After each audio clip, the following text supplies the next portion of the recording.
Hey everybody, Tekking101 here. Okay, so with this video, I thought I would try something out a little bit differently, kind of breaking tradition here. For those of you who are unaware, I am currently doing a Let's Play of Pokemon White on my channel, and this is really pretty much the first ever Generation 5 Pokemon game I've ever played. I know that, they've been out for years, I just never really got around to playing them, so this is the first time I'm really going at it. So for that reason, I don't really know a lot about Generation 5 Pokemon. I only know a very few offhand, so basically for the last week or so, I've been going on Bulbapedia and researching all Generation 5 Pokemon, seeing which ones, look pretty cool, have good stats, good type combinations and everything. But while researching them, I discovered something. I knew about this for several years, but something that was just reaffirmed to me when I was going through everything was that the original Japanese translated names of the Pokemon, and how very odd some of them can be. I compiled a short little list here, the top 8 weird Japanese Pokemon names. Now, before we actually get into the video, let me just say that this is not me making fun of Japanese culture or Japanese language, because, I'm a huge fan of that culture. I'm trying to learn the language actually right now, because whenever you're directly translating Japanese kanji over to American English, sometimes you'll get words that don't make a lot of sense because their characters sometimes don't completely sync up with ours. So sometimes you'll result in something that's completely nonsensical word, or a word that's not what it's originally meant. So it's just when you directly take a literal translation from the characters over to English, this is what you get. Number 8, sand. Yeah, not sand shrew, just sand. Yeah. Now, I get it, because, of course, Sandshrew being a ground type and relatable a lot to the deserts and the sand. In Generation 3, you can catch him in the desert area or in the Mirage Tower. But, yeah, just very basic, simple name. I guess it sort of makes sense, though. But then you get to his evolved form, which is Sand Pan. So, I guess, once again, translation and everything, but where did the pan come from? I just don't get that. Number 7, Coil. Yeah, and once again, I'm not making fun of the fact that it's just a simple short name for a Pokemon, because this is Generation 1, of course, and there's other Pokemon that just have very, very short names.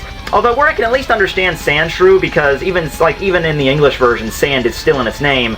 Coil, maybe they're referring to, of course, a coil being a part in a machine or some kind of mechanical structure, and of course Magnemite is representing of that, but simply Coil, that's not something I really think of when I look at it. It has a screw coming out of it, and a screw is in the shape of a coil, sort of, not really. Maybe its evolved form will be better. Okay, let's see here. Oh, here we are, Magneton. Rare Coil. Huh. The funny thing here is that Magneton is really just 3 Magnemites put together. So, would it really be that rare just to find 3 Magnemites hanging out in one group?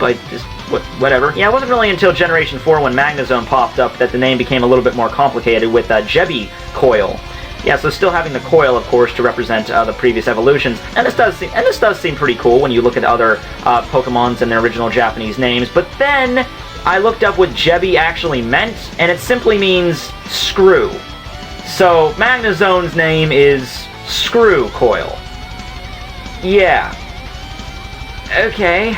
Number 6. This one refers to both Ghastly and Haunter. Ghastly's name being Ghost. No, I'm not missing the T there. It's literally just spelled G-H-O-S. The T didn't come along until Haunter, when we finally get Ghost. So, yeah, we have Ghost and Ghost. Yeah, I can kind of see why they changed the name when it caught over to the American versions of the game. Hey, did you catch a ghost yet? Yeah, I caught a ghost over at Lavender Tower. Oh, really? Can I see it? Oh, wait, that's not a ghost. That's a ghost. Oh, sorry, I thought you meant ghosts. Jeez, I got $100 saying that Gengar's name is simply Ghosts. Oh, wait, no, it's actually remarkably similar to the English name. They just swapped out an A for an E. That's cool. Number 5, Hoho. No, not that Ho-Ho. Ho-Ho. Yeah. The only thing I can figure here is, I might be off on this, but I'm thinking, maybe that's the phrasing for how an owl sounds in Japanese, because I know a lot of names in Pokemon in Japanese refer to the sound the actual animal would make in the wild in our world, so maybe that's referring to that. That's why they brought it over to Hoot Hoot in English, but I just find it funny that the names are so remarkably similar. I mean, if they did keep it as this, can you just, like saying along the same thing as Ghastly and Haunter? I mean, it would just be incredibly confusing. Also, it's interesting to note that Ho-Ho's original Japanese name is actually not spelt the same way as it is over here. You might think it's very basic, it's only a 4-letter word, they might have said it, but actually no. Phonetically, it's essentially the same, but it's spelled quite differently. So it's kind of a flip-flop here. Probably could have kept Hoothoot as the original Ho-Ho as long as they just kept the, legendary Pokemon as the original name, but still I can see how it would be very confusing. I'm getting confused just bringing these names up, so interesting comparison if nothing else. Number 4, Gardevoir, or Sir Knight. Sir Knight. Sir, I mean, I'm trying to think of another way I could possibly phrase this, but every time I look at this word, I simply cannot look of any other way to phonetically spell this other than Sir Knight. And for one thing, if this was just Generation 3 alone, and like Generation 4 wasn't out yet, I would have kind of just passed over this as just kind of a weird one. I probably wouldn't have put it up this high up on the list. But there's two things here that kind of bug me. Number one, you look at Gardevior's previous evolved forms, which are Ralts and Kirlia, both of which have the exact same name in both English and American translations. Gardevoir being the only one that has a different name. And also it's named as Sir Knight, which is an honorific that you would fit a male, which is interesting when you think of Generation 4, when they actually did have a male fully evolved form of Ralt, which is Gallade. His name is actually something completely different, and you might figure that if the names were swapped, that would make a lot more sense for Gallade to be referred to as Sir Knight, because on top of being, the Sir honorific being, for a male, the name that Gallade has, I'm not really sure if that denigrates any specific gender, but I could see that fitting more on Gardevoir than on Gallade. I mean, the name switching, I could totally see that, so interesting little comparison there, although the name that Gallade has might be a very male-specific term, so I'm not really sure on that. Number 3, Beldum. And this is where we get into the names. We're leaving the names that are kind of just weird or odd in terms of the way they're spelt, and now we're just getting into the names where you would show them to a small child and they would probably just giggle maniacally at it. It's very funny. So with Beldum, we have the Japanese translated name as Dumber, or I'm sure if you show this to any child, they would say Dumber. So, yeah, once again, kind of the same thing with Gardevoir is that both of Beldum's evolved forms, Metang and Metagross, have the exact same name in both translations. It's just poor Beldum that has the name Dumber, which can probably be referred to the fact that it's the first base evolution, which, yeah, seriously, I mean, you look at all the 3 evolutions together, which one would you think is probably the stupidest? Which is not really, actually, probably, I would actually think at Metang, because I like Beldum. I've always loved him as one of my favorite Generation 3 Pokemon, and it was one of the Pokemon which I was really sad that you don't get him until you pretty much finish the game. You don't get Beldum until you defeat the Elite Four, and then you get one from Steven's house. And at that point in the game, you're like, well, I mean, I already defeated the Elite Four. This would have been cool if you gave me this, like, a couple towns back, but, I mean, what am I supposed to do? Waste my valuable time to level this thing up just to fight some random trainers that I haven't fought and skipped over on my way to the Elite Four? I mean, number 2, Magmore and Magby. Alright, I don't remember how exactly I found this out, but I did find out when I was a small child and just getting into Pokemon exactly what their translated names were, and I just found them hilarious for years to come. It was always a piece of fun fact trivia I always had whenever I was talking about Pokemon to somebody is Magmore and Magby's original names, which Magby would be referred to as Booby and Magmore as Boo Burr. So, yeah, once again, we're getting into kind of the lowbrow humor, but I get a chuckle out of that every single time that there's actually, when you translate the names, you get that. The word Boo is something different in Japanese, of course. If you were to look at Electabuzz's original Japanese name translated, it's Elaboo.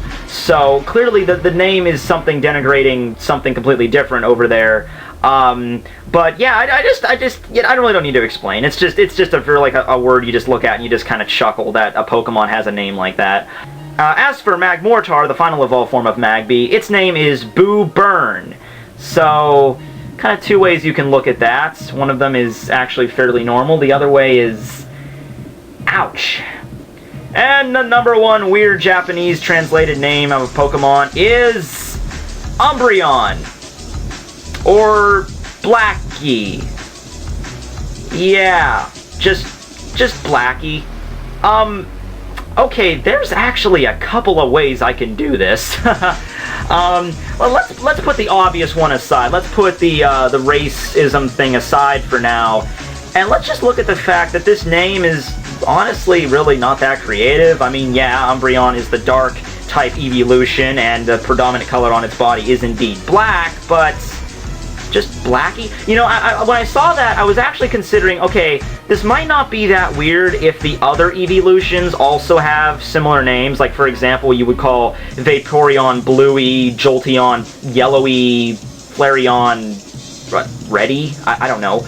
But actually, no, the other evolutions all have very unique names. The original 3 evolutions actually honestly have more cutesy kind of pet names to them, Showers, Thunders, and Boosters, so that's kind of cute. As for Espeon, Flareon, and Glaceon, their names are not really that radically different to the American versions, except for Espeon, which is, you know, still kind of representing, you know, it's kind of like fairy, pixie, sort of like nature, so that's like Eevee, so that's kind of, you know, that kind of makes sense there. But then we get to Umbreon, who's just Blackie. I don't know why that came out the way it did, but I suppose so. I mean, Umbra essentially means darkness, I get that, but, you know, you could have given it a name that's more referringly to darkness, or the translated, I messed up, I don't know, but I just find that a very interesting Pokemon name. So, there you go. That list didn't really mean much. It's basically just me looking at the translated names and either scratching my head as to why the name came out the way it did, either through maybe missing kanji, or, you know, maybe a mistranslated kanji, or just kind of giggling at the names they came out as. So, kind of an interesting piece of Pokemon trivia that I'm sure a lot of you didn't know. So, there you go. Yeah, Tekking101 signing out. Hope you enjoyed the video. See you guys.